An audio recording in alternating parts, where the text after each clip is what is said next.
This week I'm talking about how a little daily gratitude can improve your mental health and well-being. So, let's talk about mental health.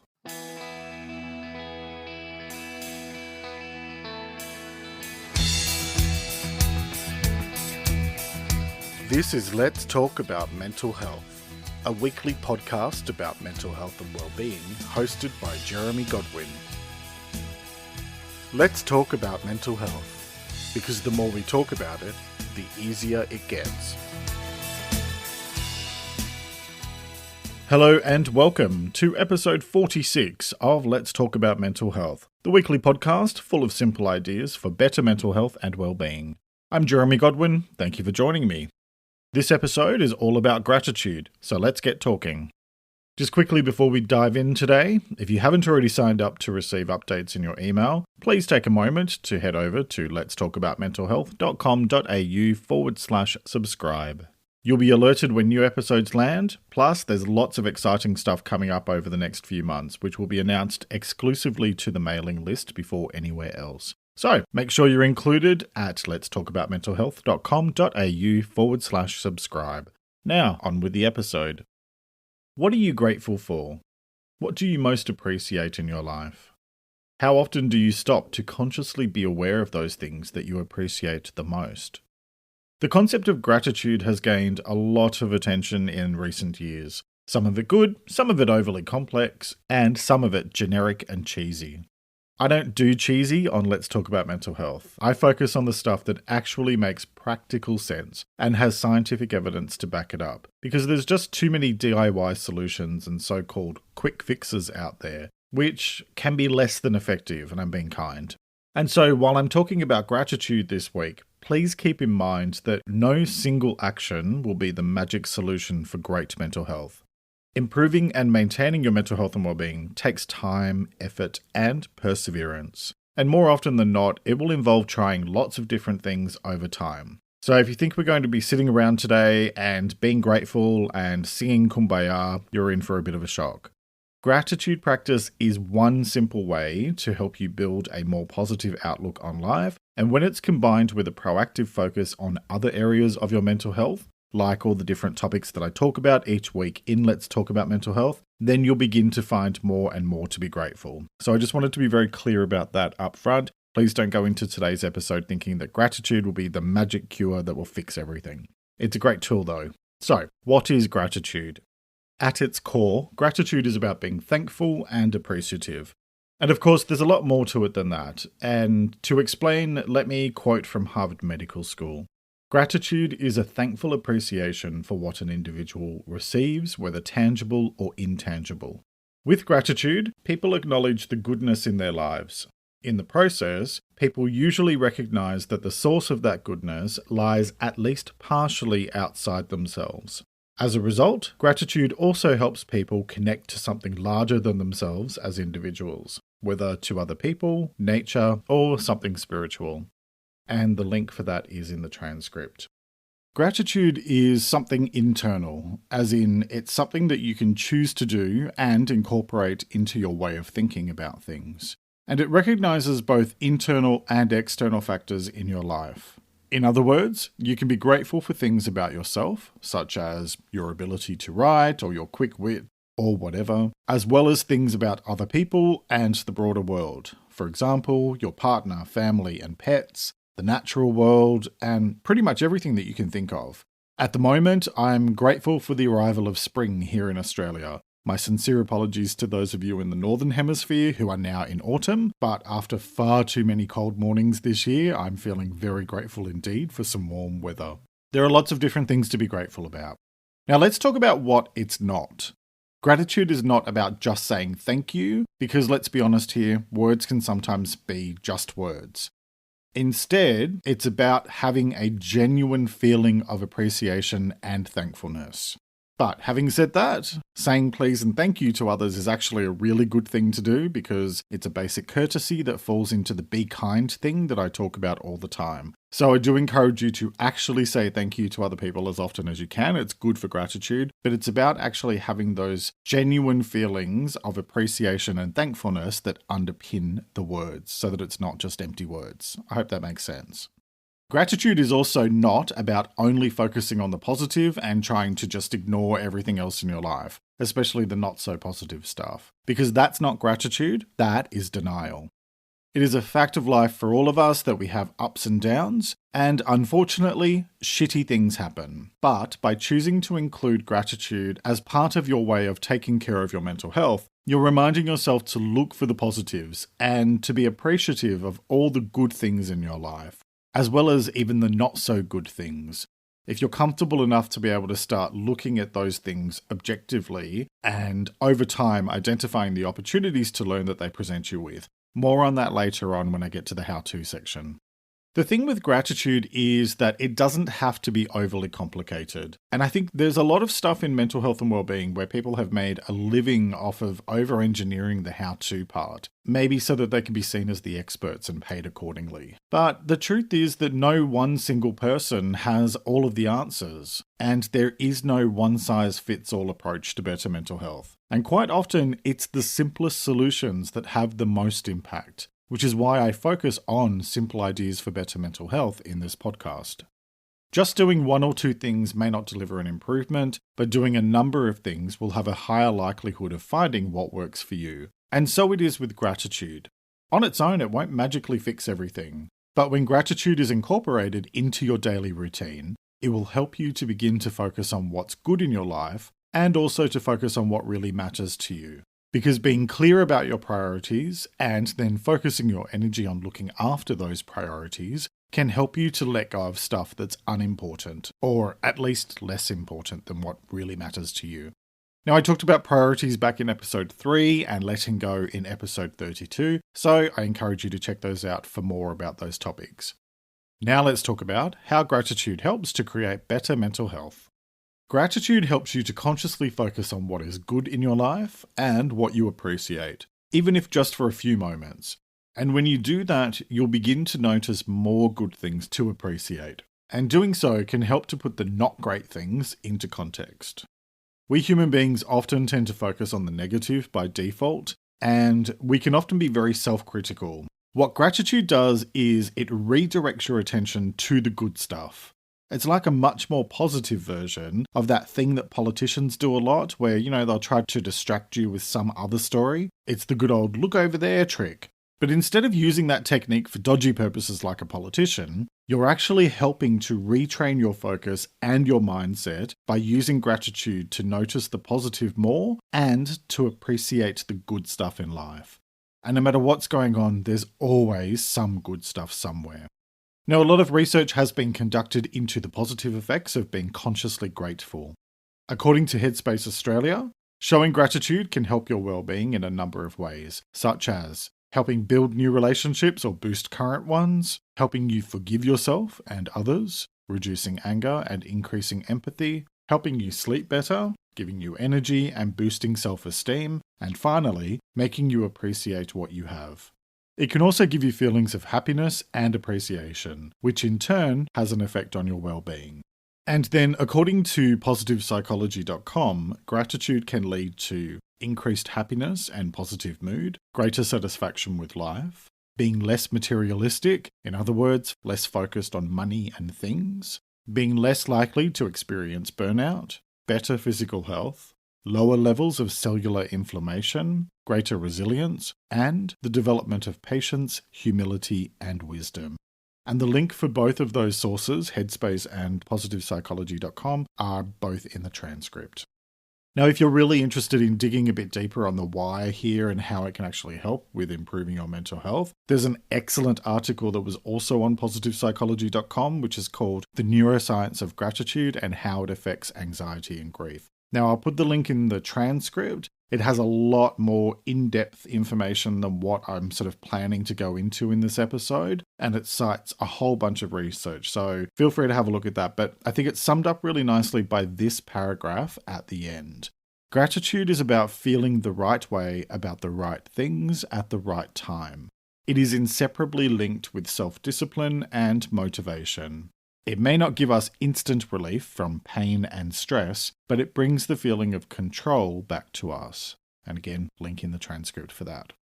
Now, I tend to talk almost non-stop in this podcast about accepting that the only things you can control are your own words, actions, and feelings. And what gratitude does is it puts you in the driver's seat in terms of how you feel about the good, the bad, and the downright shitty in life.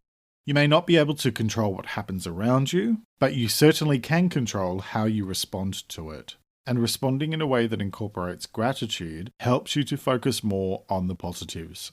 And so with that said, let's get into the how-to part of this week's episode. How to be more grateful every day.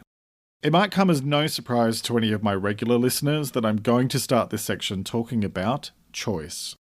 This episode is part of a series of 4 released in the month of September 2020, which are all focused on mindset. In other words, how you think about things.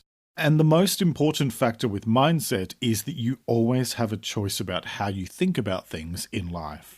Now, that doesn't mean that you can just wave your magic wand and conjure up exactly what you want when you want it, unless you're one of the Sanderson sisters in Hocus Pocus. But it does mean that you are in full control of how you choose to respond to the things that happen around you and in the greater world, as well as being in control of what you choose to do with your thoughts. So when it comes to being more grateful, it begins with making a conscious choice each day to be grateful. You can choose to focus on the positive, you can choose to focus on the negative, or you can even choose to focus on nothing at all. But the opposite of gratefulness is being ungrateful, which is a pretty shitty way to live. Also, I talk quite a lot about finding balance in all things, and I think there's something to be said here about this being probably one of the very few areas in life where I'm not an advocate of the whole balance is to be found in all things mindset. Let me explain what I mean. The idea of balance is about looking at all sides and finding a solution that fits somewhere in the middle. However, when it comes to gratitude, that middle ground between grateful and ungrateful is indifference. And I really believe that being indifferent is just not a particularly pleasant way to live. Could you imagine going through life just never feeling anything about anything? I mean, look, it might sound ideal if you're struggling with depression or anxiety, and I've had both and I still have anxiety, so I kind of get the appeal. But life is about the ups and downs, the light and dark, day and night. And so if we choose to be grateful for the good stuff that happens, both internally and externally, then we will begin to notice more good stuff, which in turn helps us to deal with the bad stuff if and when it happens. It all begins with a choice to be more grateful every day. Next, take some time to consciously focus on what you appreciate in life. You know, when I was researching this episode, I jumped on and had a look at how many different gratitude apps there are.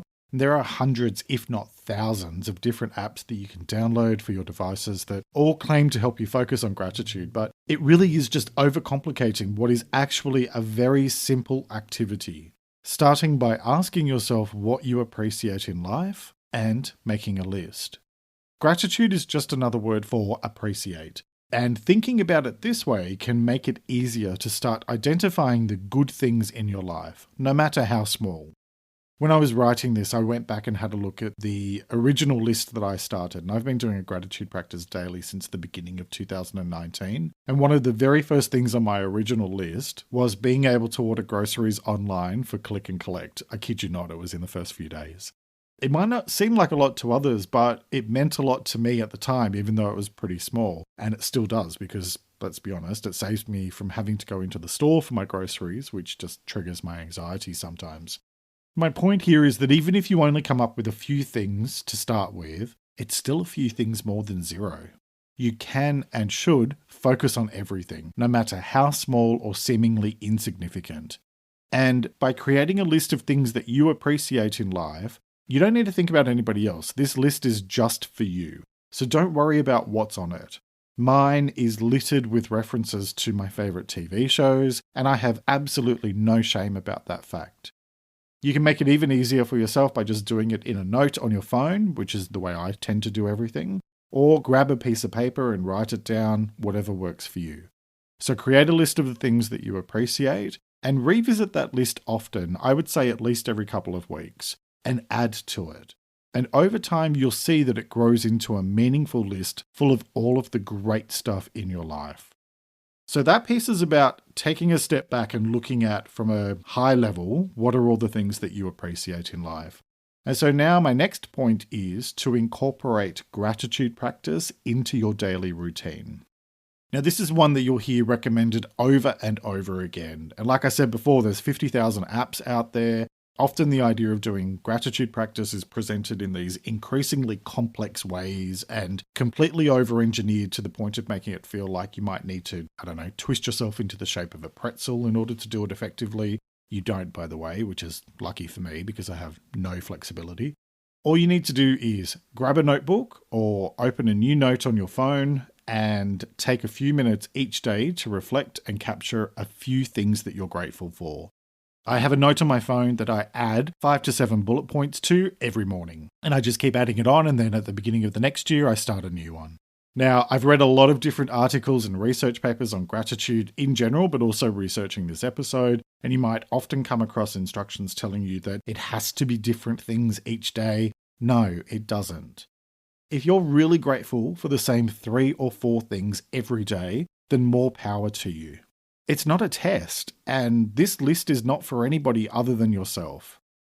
I do mine every morning, which I'll come back to in a moment, and I can tell you that every day, without fail, my partner, our cat, as well as our previous cat who passed away, and the fact that we live in the country, feature on my list every single day without fail, because they are the things that I'm most grateful for in life. I then choose to add at least a couple of additional things onto that every day, and I like to challenge myself to find different things to acknowledge on top of my basic ones that are the same every day. Because for me, it's about part of expanding my ability to appreciate as much as possible. But that's my choice. You do what works for you. And if that's that you're grateful for your bed being cozy, then you know what? Good on you. Do what works for you. Now, I mentioned that I do my gratitude practice in the morning every day, and that's about choosing to start the day with a gratitude mindset. This helps to frame the day in a more positive way, and it can be particularly helpful if you're dealing with depression or anxiety because it gets you in that gratitude mindset at the beginning of the day. And then another way that you can incorporate more gratitude into your day is to finish off each day with a bit of mindful reflection. Now, this might sound like a slight detour from the concept of gratitude, but hear me out. I talked about reflection in detail back in episode 12, and it's a way of looking back over what has happened without judgment so that you can identify what worked well, plus help yourself to focus on what you can learn instead of worrying about the negative emotions when things didn't go so well. If you're interested in reflection, check out episode 12 for a much more in-depth look. But basically what I'm talking about here is just taking a few moments each night to reflect on 3 key things. First, what are 1 or 2 things that you learned during the day? Second, if something didn't go well, anything you might do differently in future if you're faced with a similar situation. Let me just say the trick here is to be focused objectively on identifying what the lesson is that you can learn, because you can't change what has or hasn't happened. By focusing on what you can take away from the situation, you're better able to turn a negative into a positive. Because if it helps you to grow, then even negative effects can serve a positive purpose in the long run. And then the third piece for your reflection at the end of the day is what are 1 or 2 things that you appreciate from the day? So I tend to do this and I treat it as a way of putting a lid on the day's events and letting go, because it allows me to take a step back and look at the day from a more thought out perspective rather than just getting bogged down by the emotional side.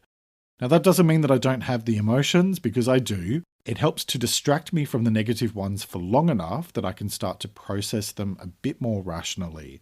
I have anxiety and I can be prone to overthinking. So I find that this technique often helps to calm my mind and it refocuses my energy on the stuff I can appreciate instead, especially since I finish that activity on a positive note. I mentioned earlier in the episode that the not so great things in life, or even the downright shitty things, can all serve to teach us. And so in that sense, they can have a little bit on the positive, even if that little bit is practically microscopic.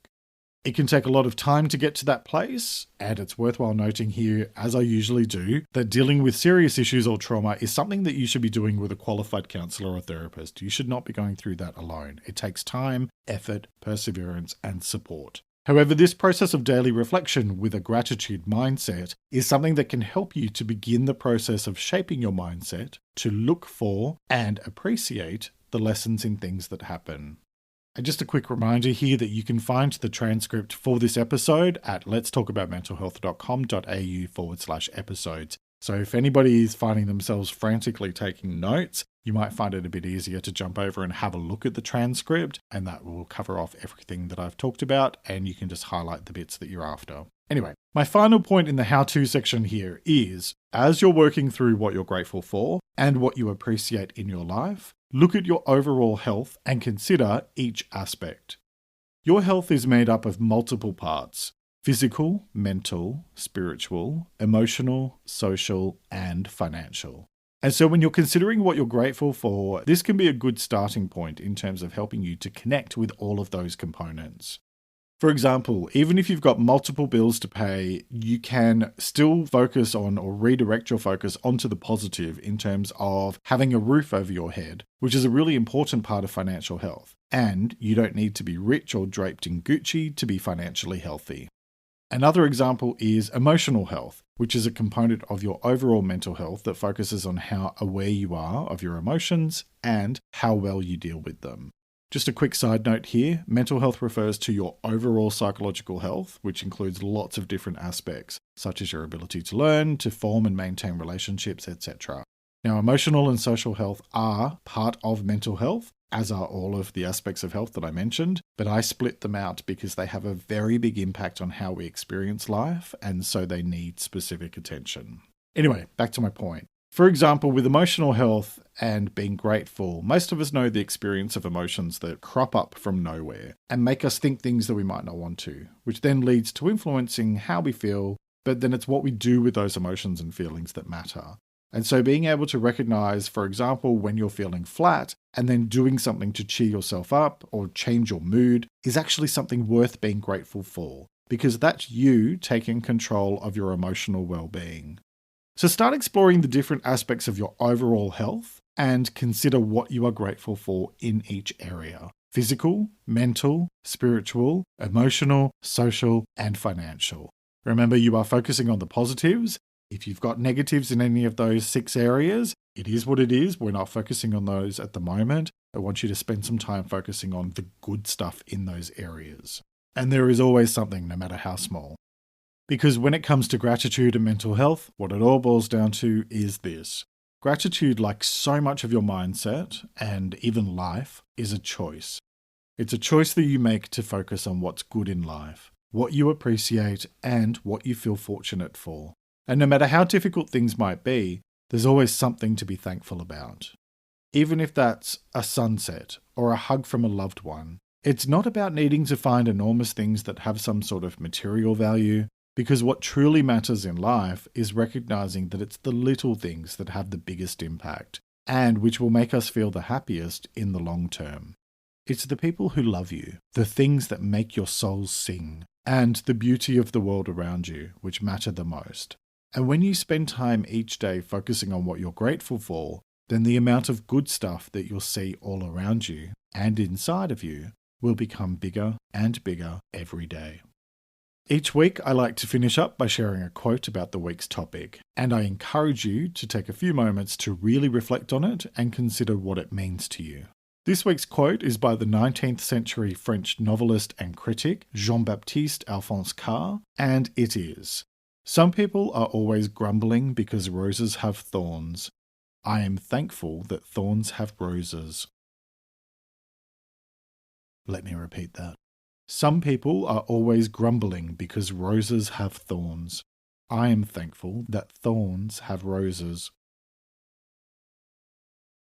Alright, that's nearly it for this week. Next week, I'll be talking about optimism.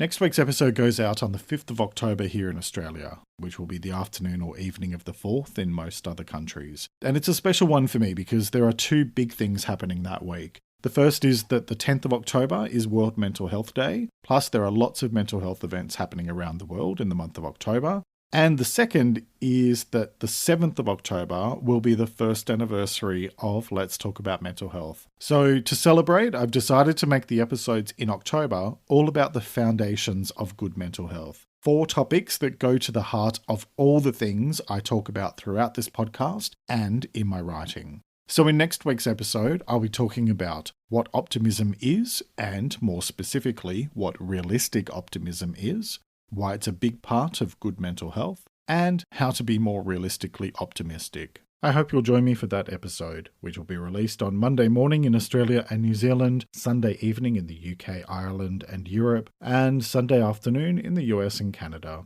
You can find past episodes and additional content at the website, which is letstalkaboutmentalhealth.com.au. And you can also find Let's Talk About Mental Health on Instagram, Facebook, and Pinterest at LTA Mental Health, as well as on YouTube. If you enjoyed this episode, please take a moment to leave a 5-star review on your preferred podcast platform and tell someone you know about the show, because word of mouth really helps new people to discover the program. Thank you very much for joining me today. Look after yourself and make a conscious effort to share positivity and kindness out into the world, because you get back what you put out. Take care and talk to you next time.